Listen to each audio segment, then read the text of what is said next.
Nearly half of all women age 40 and older who get mammograms are found to have dense breasts. That's according to the National Cancer Institute. And that can make it harder to see cancer on mammograms. And dense breasts are also a risk factor. The survivor you're about to meet falls into that category. But because she and her doctor were proactive, she found her breast cancer early. Joy Doyle didn't have any pain or lumps, no obvious signs that she had breast cancer. I had my annual mammogram at Mayo. They said, clear as a bug, but you have a chance, an opportunity to have an MRI because you're 55 and you do have breast cancer in your family, even though you don't have a BRCA gene in your family. And I said, let's do it. Her grandmother died of breast cancer, and her mother was first diagnosed at the same age as Joy. At 72, was re-diagnosed, even though she had a mammogram.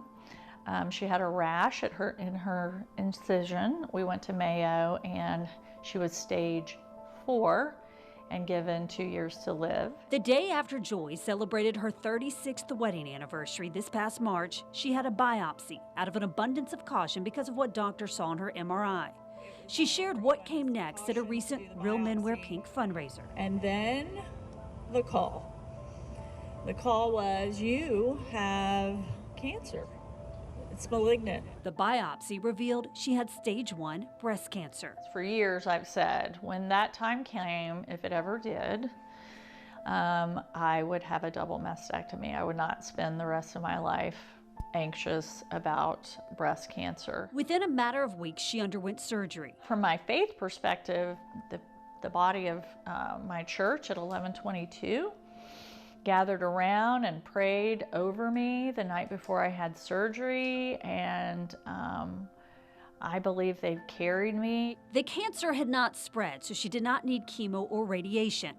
Dr. Holly Hickman with Ponte Vedra Plastic Surgery did the reconstruction surgery the same day as the mastectomy and was able to save Joy's nipples, something she says not all doctors do. I would say make sure you're comfortable with your surgeon and make sure you ask about your nipple. If you're told no, you can't keep your nipple, then I would ask for a very good reason why. And if it's not, well, because it involves your nipple or because your breast is too long, then you should seek a second opinion.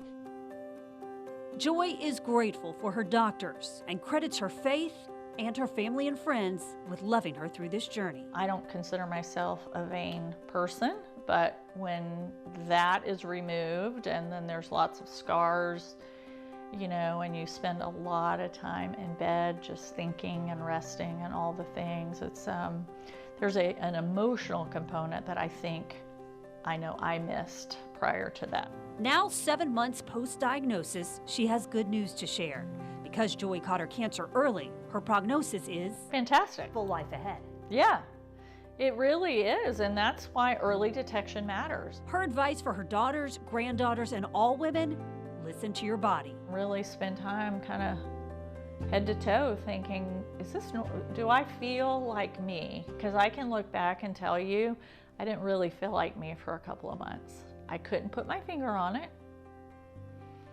It wasn't obvious, but I was not shocked. She's now using her experience to remind women to do your monthly self-exam, get your annual mammogram, and be proactive. I'm cancer-free, and it's such a gift, and I want to give back, and I'm using it. It's hard because I'd love to package it up and tell no one about it and move along, but I believe it can be used for good, and so I'm willing to tell the story.